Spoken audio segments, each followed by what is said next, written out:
네, 정규장은 마감했지만 시간의 단일가 매매 오늘도 또 활발하게 이뤄지고 있습니다. 자, 오늘 이 두 분과 함께 이야기 나눠보도록 할게요. 하창원 본부장 그리고 이청원 PB 나와 주셨습니다. 두 분 어서 오세요.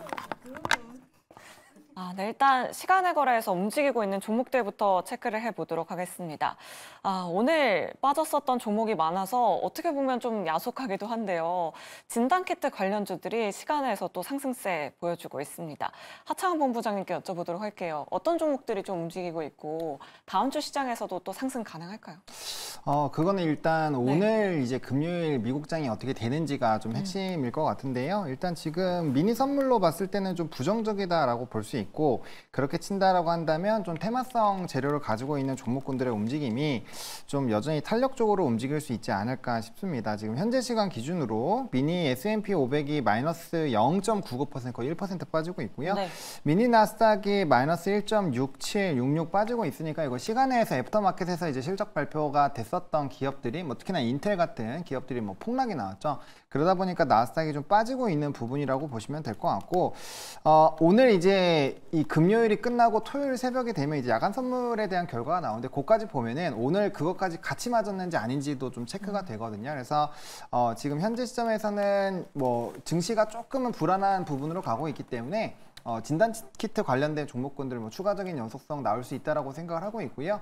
대표적으로 뭐 수젠텍이나 랩지노믹스 이런 종목군들이 좀 급등이 나오고 있습니다. 수젠텍 같은 경우는 개별적인 모멘텀까지 있었기 때문에 추가적으로 좀 강한 흐름들이 나타나고 있고요. 이게 지금 아름아름 속닥속닥 넘어가고 있는 얘기들이 뭐가 있냐면, 진단키트가 약국에서 일부에서는 뭐 품절이다 약간 이런 카톡들이 옵니다. 저도 이제 그런 메신저를 좀 받아보기도 했는데, 그게 뭐 모든 지역에서 다 그런 게 아니라 그만큼 확진자가 좀 많이 늘어나고 있다는 부분이고, 아마 주변에서도 아름아름 이제 몸이 좀 안 좋으신 분들 꽤 네. 있다 보니까 그런 쪽에서의 좀 투심 역할이 일부 좀 가지 않았나라고 봅니다. 근데 이거는 테마성으로 움직인다라고 보통 우리들이 인식을 하고 있기 때문에 증시에 뭔가 이제 변동이 생기게 됐을 때는 좀 빠르게 차익이 나올 수 있다는 점, 그리고 상승을 한 지가 꽤 됐습니다.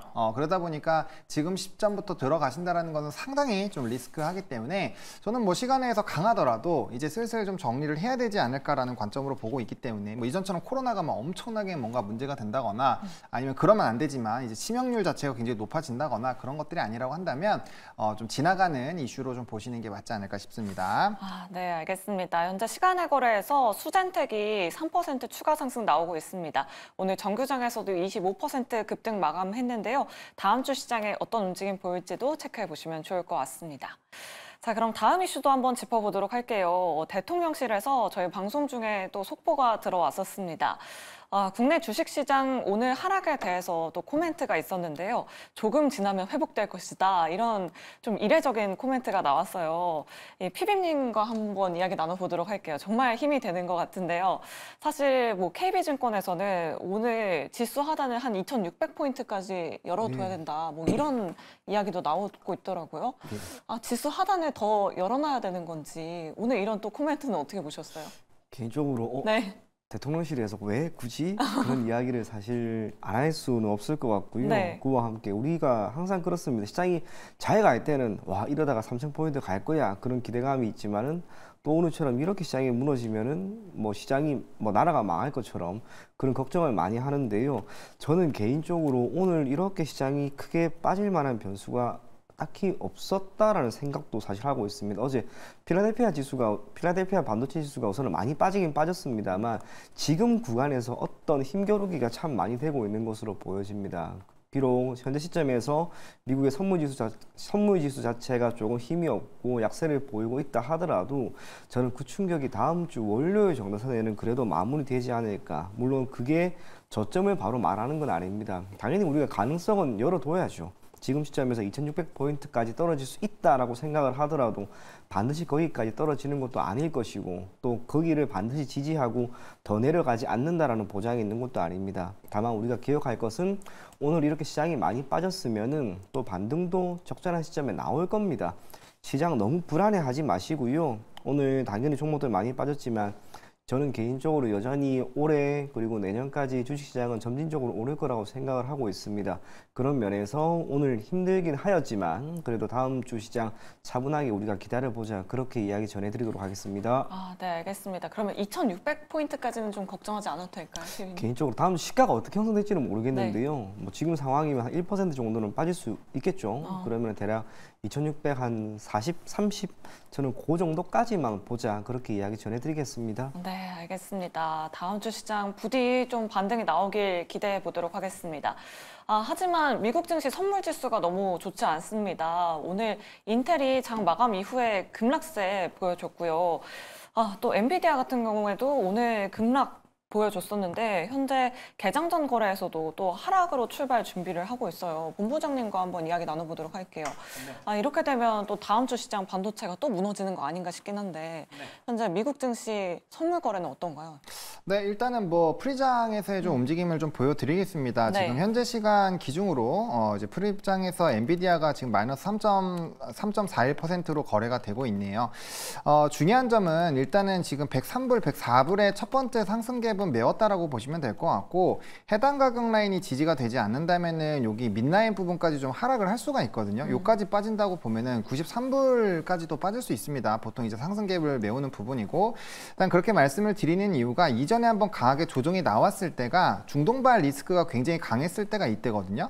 이때는 20선 깨지고 120선까지 닿았기 때문에 충분히 비슷한 가격 라인까지는 좀 빠질 수 있다라고 보고 있고요. 그렇게 본다라고 한다면 엔비디아가 지금보다 7, 8% 정도 더 빠질 수 있다라는 가정을 해볼 수가 있고, 그러한 관점으로 본다면 필라델피아 반도체 지수도 5에서 6% 정도 더 추가 하락이 나올 수가 있습니다. 그래서 그런 관점에서 본다라고 한다면 전 2,600선도 한번 깨질 수 있다라고 봅니다. 그렇게 좀 생각을 하고 있고요. 그다음에 인텔 같은 경우도 한번 보시면, 인텔은 지금 이제 감축 관련된 부분에서 이슈가 나오면 사실상 인텔은 많이 무너지긴 했습니다. 이 차트를 보시면 주봉상으로 보시더라도 고점 대비 거의 뭐 3분의 1토막 나 있었던 상황인데, 미국 정부가 인텔 쪽으로 이제 좀 많이 밀어주는 그런 뉘앙스가 일부 나왔었죠. 그러다 보니까 인텔의 주가가 꽤 올라갔는데, 이번에 실적 발표 나오고 감축에 대한 얘기가 나오자마자 바로 그냥 15% 이상의 하락이 그냥 팡 하고 터졌죠. 그래서 이거 본장에선 추가적으로 하락이 더 나올 것 같습니다. 우리가 다른 기술주들의 흐름들을 봤을 때 감축이 나왔고 이게 좀 강제성이 생기는 경우에서는 그렇게 주가의 움직임이 좋지는 않았거든요. 그리고 좀 이전에 하락이 나왔었던 그런 지지 라인들도 오늘 거래량 동반에서 한 방에 뚫었기 때문에 이런 경우에는 조금 더 부정적으로 보시는 게 좀 맞지 않을까 싶습니다. 그리고 뭐 이 두 종목만 지금 빠지는 게 아니라 지금 브로드컴 같은 경우도 지금 추세에 다 이탈이 됐죠. 중요한 거는 뭐 브로드컴도 그렇고 마이크론 테크놀로지도 마찬가지입니다.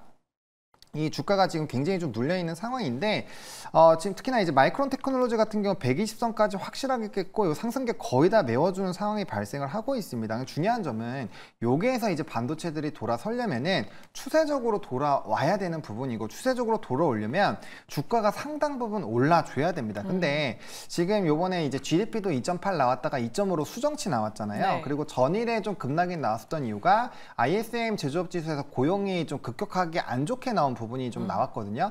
사실상 GDP가 강하고 고용만 무너지면 또 괜찮은데, GDP가 예상치보다 2.0이었는데 2.8이 나와서 와 이랬었잖아요. 그래서 금리 인하 안 하는 거 아니야 라고 가다가 이게 2.5로 떨어졌기 때문에 사실상 지금 경기 침체를 우려하는 시점에서 수정치가 2.5로 떨어진 건 별로 안 좋습니다. 그러다 보니까 지금 금요일에서 오늘 비농업 고용과 실업률이 나오는데, 이게 명확하게 경기에 대한 냉각이 아니게끔 결과가 나와야 되고요. 이번에 주간 실업 청구 건수나 연속 실업 청구 건수, 그리고 이제 4주 연속 실업 청구 건수가 모두 다 예상치보다 상회했습니다. 물론 이런 것들은 허리케인이라든지 기타 부분에 영향을 받았다라고 볼 수 있지만, 일단은 23만 이상이 거의 위로 그렇게 크게 뚫지 않았거든요. 근데 그 라인이 깨졌다는 점에서 고용이 어쨌든 간에 좀 중요한 키포인트로 불거지고 있다는 점도 체크를 해보시면 좋을 것 같습니다. 네, 역시나 또 오늘의 키포인트는 바로 고용 지표일 듯 합니다. 오늘 밤에 발표될 고용 지표 꼼꼼하게 확인해 보시면 좋을 것 같습니다. 자, 그럼 다시 한번 또 대통령실 언급으로 좀 돌아와야 할 것 같아요. 유튜브 채팅창에 이 부분에 대해서 댓글을 굉장히 많이 또 남겨주고 계시더라고요. 홍님께서 댓글 남겨주셨습니다.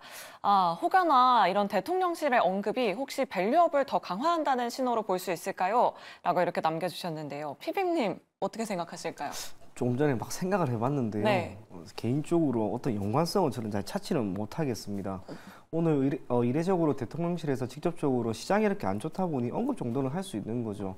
하지만 우리나라 같은 경우 시장에 큰 충격이 있을 때마다 언론이라든지 기타 뭐 뉴스라든지 사실상 그 연기금의 자금 유입 혹은 연기금이 조금은 시장에 유입이 되어서 지수를 조금 받쳐달라 그런 이야기가 참 많았습니다. 그런 면에서 사실 저 대통령실에서의 언급과 밸류업의 강화라고 하는 측면에서 우리가 접근하는 것은 조금은 너무 많이 같다 그런 생각을 하고요. 사실상 대통령도 그렇고 현재 정부가 그렇죠. 밸류업 프로그램이라고 하는 것을 지속적으로 강화하려고 하는 움직임을 보이고 있습니다. 기업 차원에서의 참여도 지금 조금씩 이어지고 있죠. 그 많은 것들은 결국에는 시간이 걸립니다. 시간이 꽤나 걸리는 가운데 시장을 올릴 수 있을 정도의 변수가 될지언정 단순하게 저것으로 인해서 오늘 이러한 충격이 마무리되고 당장 턴을 한다. 그렇게까지 생각하실 필요는 없을 것 같습니다. 네, 알겠습니다. 뭐 대통령실에서 언급이 나온 것, 우리 투자자분들 오늘 정말 많이 힘든 하루 보내셨는데, 그 점을 또 인지하고 있다는 점은 그래도 긍정적으로 좀 해석할 수 있을 것 같습니다. 자, 저희 계속해서 여러분들의 종목 고민 받도록 하겠습니다. 오늘 힘드신 분들 정말 많으셨을 것 같은데요. 저희한테 지금 바로 연락 주시면 됩니다. 전화번호 02-2000-4919번 활짝 열려 있고요. 샵 2034 그리고 유튜브 채팅창도 활짝 열려 있으니까요. 계속해서 많은 댓글 부탁드리도록 하겠습니다.